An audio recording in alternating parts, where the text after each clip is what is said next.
Hello students, मीराज maths कॉर्नरमध्ये तुम्हा सर्वांचं स्वागत आहे। आज आपण बघणार आहोत अपूर्णांकाचा लहान मोठेपणा याच्यावरचे प्रश्न किंवा मग चढता किंवा उतरता क्रम। अपूर्णांक दिलेले असतात आणि त्याचा चढता क्रम लावा किंवा उतरता क्रम लावा। जर अशा प्रकारच्या प्रश्नांना जर तुम्हाला ट्रिक माहिती नसेल तर तुम्हाला हा प्रश्न सोडवण्यासाठी खूप जास्त वेळ लागतो। तर आपण पहिल्यांदा बेसिक ट्रिक पासून सुरुवात करणार आहोत। जर समजा तुम्हाला दोन अपूर्णांक दिलेले असतील आणि त्याच्यातील लहान किंवा मोठा अपूर्णांक ओळखायचा असेल तर आपण काय करतो, नॉर्मली तिरकस गुणाकार करायचा। म्हणजे याच्या अंशाने याच्या छेदाला गुणा, 5 गुणिले 3 किती येतात, 15 येतात। पण हे लिहिणार कुठं, इथं याच्या डोक्यावरती लिहायचं। 6 गुणिले 2 करा, किती येतात, 12, इथे लिहा। आता 12 आणि 15 मध्ये सगळ्यात मोठा कोण आहे, 15। त्याच्यामुळे या दोघांमध्ये मोठा अपूर्णांक कोणता झाला, 5/6 हा मोठा अपूर्णांक झाला। ही एक झाली मेथड। किंवा तुम्ही असंही करू शकता, 5/6 आणि 2/3 याचं काय करायचं, दशांश अपूर्णांकामध्ये रूपांतर करा। म्हणजेच 6 ने जर 5 ला भागलं तर किती येतात बघा, 6×8=48, खाली राहतात 2, 6×3=18 आणि पुढे 3 राहतात। आणि ह्याच्या केल्यानंतर आपण काय राहतो, 3×18 3×18 म्हणजेच 0.83 मोठा आहे की 0.66 मोठा आहे, तर 0.83 मोठा आहे। त्याच्यामुळे सर्वात मोठा अपूर्णांक कोणता झाला, 5/6। ह्या दोन झाल्या आपल्या बेसिक ट्रिक। जर तुम्हाला कोणतीच ट्रिक येत नसेल तर तुम्ही ह्या दोन्हीपैकी एक ट्रिक सांग, म्हणजे या ट्रिकने उत्तर काढू शकता। पण हे ठीक आहे, दोन अपूर्णांक दिले असतील, पण एखाद्या वेळेस 4, 5 असे अपूर्णांक दिलेले असतील तर प्रत्येक वेळी भाग घालणं आणि त्याचं उत्तर काढणं हे थोडंसं तुम्हाला टाइम जाणार आहे। त्याच्यामुळे अशा प्रकारच्या प्रश्नासाठी कोणत्या प्रकारची ट्रिक आपण यूज करू शकतो ते बघूयात आपण।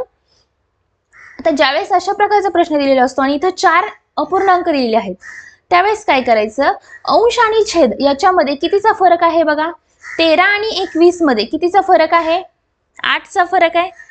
11 आणि 17 मध्ये कितीचा फरक आहे बघा, 6चा फरक आहे। 9 आणि 13 मध्ये कितीचा फरक आहे, 4चा फरक आहे। आणि 7 आणि 11 मध्ये कितीचा फरक आहे बघा, 7 आणि 4 11 होता। ठीक आहे, म्हणजे इथं फरक कितीचा झाला, 8, 6, 4 आणि 4। मग काय करायचं, ह्यांचा लसावी काढायचा। जो फरक दिलेला आहे त्यांचा लसावी काढा, म्हणजे 8, 6, 4 यांचा लसावी जर काढला तर किती येतो बघा, 24 येईल लसावी। ठीक आहे, लसावी 24 आला। आता लसावी जर 24 येत असेल तर पुढे काय करणार की या 8 ला किती गुणल्यानंतर 24 येतं, 3 गुणल्यानंतर येतं। म्हणजे ह्याचा जो अंश आहे त्याला 3 गुणा, नंतर 6 ला किती गुणल्यानंतर 24 येतं, 4 ने येतं। नंतर 4 ला किती गुणल्यानंतर 6 ने, आणि इथं पण काय येईल, 6 ने। ठीक आहे, आता 13 गुणिले 3 करा। 13 गुणिले 3 केल्यानंतर आपण इथं लिहूयात, हे 13 गुणिले 3 केल्यानंतर किती येतात, 13×3=39 येतात। याचे 11 गुणिले 4 केल्यानंतर 44 येतात। याचे बघा 9 गुणिले 6 केल्यानंतर 54 येतात। आणि याचे 7 गुणिले 6 केल्यानंतर किती येतील, 42 येतील। म्हणजेच आता याच्यामध्ये ह्या 4 संख्यांमध्ये सर्वात मोठी संख्या कोणती आहे, तर 54 ही सगळ्यात मोठी संख्या आहे। त्याच्यामुळे सर्वात मोठा अपूर्णांक कोणता येईल, 9/13 हा सर्वात मोठा अपूर्णांक आहे असं इथं तुम्ही म्हणू शकता। तुम्ही हे पहिल्यांदा पाहता त्याच्यामुळे तुम्हाला हे थोडंसं टाइम कन्झ्युमिंग वाटेल, पण ज्यावेळेस तुम्ही याच्यामध्ये एक 3-4 प्रॉब्लेम सॉल्व्ह करून पाहाल तेव्हा अगदी काही सेकंदामध्ये तुम्हाला तुमचं आन्सर आलेलं दिसेल। ठीक आहे, अजून एखादा प्रश्न बघूयात आपण याच्यावरचा। आता बघा इथं पण काय, सर्वात लहान अपूर्णांक शोधायचा। मग मी काय करणार, मला काय माहितीये ट्रिक, अंश आणि छेदामधला फरक काढा।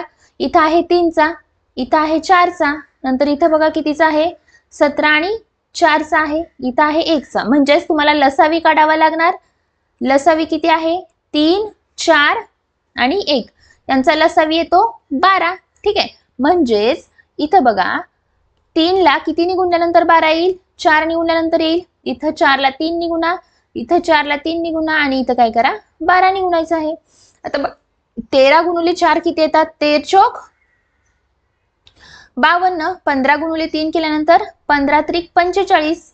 इथं 17×3=51 आणि इथं 12×7=84।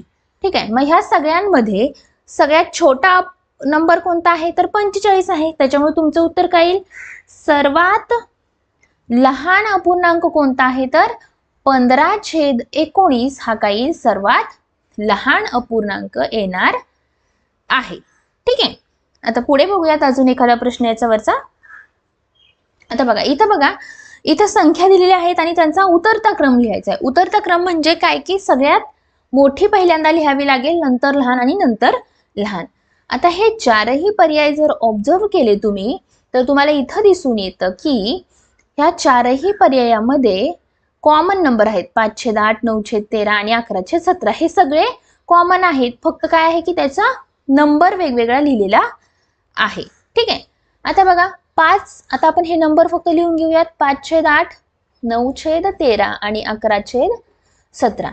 आता याच्यामध्ये अंश आणि छेदामध्ये कितीचा फरक आहे बघा. 5 आणि 3 8, 9 आणि 4 13 आणि 11 आणि 6 ठीक आहे 17. आता ह्यांचा लसावी किती येतो बघा. लसावी किती येईल. 3 4 आणि 6चा लसावी येईल 12. म्हणजेच 3 ला जर किती न गुणल्यानंतर तुम्हाला उत्तर 12 येईल तर 4 ने गुणल्यानंतर येईल. इथं 4 ला 3 ने गुणल्यानंतर येईल आणि इथं 6 ला 2 ने गुणल्यानंतर येईल. म्हणजे 4 गुणुले 5 केलं तर तुमचं उत्तर किती येतं. इथं 4 गुणुले 5 20 येईल. ठीक आहे, नंतर इथं 3 गुणुले 9 केल्यानंतर 9 त्रिक 27 येतं. इथं आलं 20 आणि इथं 11 गुणुले 2 केल्यानंतर 22 येईल. ठीक आहे, आता तुम्हाला उतरता क्रम लावायचा आहे म्हणजे सगळ्यात मोठी संख्या पहिल्यांदा लिहावी लागणार. मग 20 सगळ्यात मोठा आहे, 27 मोठा आहे की 22 मोठा आहे. 20 मोठा, 27 मोठा आहे, त्याच्यामुळे एक नंबरला काय येणार आहे 9/13 येईल. नंतर त्याच्यापेक्षा लहान कोण आहे, त्याच्यापेक्षा थोडंसं लहान म्हणजेच काय 22 आहे, म्हणजे 11/17 हा नंबर येईल आणि नंतर काय येईल 9/13. म्हणजेच तुमचा उतरता क्रम कोणता येईल तर 9/13, 11/17 आणि 5/8 हा तुमचा काय येणार आहे उतरता क्रम येणार आहे. अगदी सोपं आहे. फक्त तुम्हाला काय करायचं आहे याच्यावरचे एक 4-5 प्रॉब्लेम सॉल्व्ह करा आणि तुम्हाला त्याच्यावरती हात बसला की तुम्हाला एकदम व्यवस्थित समजून येईल. आतापर्यंतचे जे प्रॉब्लेम होते, आपण जे 2-3 प्रॉब्लेम पाहिले त्याच्यामध्ये बघा हे जे आहेत हे सगळे काय आहेत छेदाधिक अपूर्णांक आहेत. छेदाधिक म्हणजे काय, ज्याचा छेद मोठा आहे अंशापेक्षा.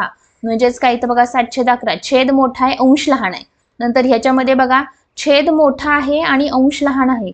म्हणजेच ही जी आत्ता सांगितलेली ट्रिक आहे ते तुम्ही कधी यूज करू शकता, जेव्हा त्याचा छेद मोठा असेल अंशापेक्षा, मग तो किती नका असे ना. पण ज्यावेळेस तुम्हाला असं असेल अंश मोठा असेल आणि छेद लहान असेल तेव्हा काय करायचं, एकतर पाहायचं की अंश मोठा असणार आणि छेद लहान असेल तर त्याला आपल्याला पूर्णांकयुक्त अपूर्णांकामध्ये रूपांतर करता येऊ शकतं. ठीक आहे, आता पूर्णांकयुक्त अपूर्णांकामध्ये जर रूपांतर करायचं झालं तर म्हणजे कसं करणार, 9 चोक 36 आणि खाली किती राहिले 1 आणि हा 1, म्हणजे ह्याचं कन्व्हर्जन झालं हे 9 4.1/9. नंतर 8 चोक 32 आणि इथे 1 33 आणि खाली 8. नंतर 6 चोक 24 इथं राहिला 1 आणि इथं 6. 7 चोक 28 इथं राहिला 1 आणि इथं 7. म्हणजे ज्यावेळेस आपण त्याचं पूर्णांकयुक्त अपूर्णांकामध्ये रूपांतर करतो आणि जर ह्याचे जे पूर्णांक आहेत ते जर सेम आले तर काय करायचं, हे सेम आहेत म्हणजे ह्याच्यामध्ये कंपॅरिझन होणार नाही. आता राहिलं काय 1/9, 1/8, 1/6 आणि 1/7. आता ज्यावेळेस अशा प्रकारची कंडिशन असते तर आपल्याला माहिती आहे ज्यावेळेस अंश समान असतो त्यावेळेस ज्याचा छेद सर्वात लहान तो अपूर्णांक मोठा आणि ज्याचा छेद सर्वात मोठा तो अपूर्णांक सर्वात लहान. मग आपल्याला काय विचारलंय, सर्वात लहान अपूर्णांक विचारलंय म्हणजे ज्याचा छेद मोठा तो अपूर्णांक सर्वात लहान. म्हणजे इथं सर्वात लहान अपूर्णांक कोणता येणार आहे तर 37/9 हा सर्वात लहान अपूर्णांक येणार आहे. ठीक आहे, तर अशा प्रकारे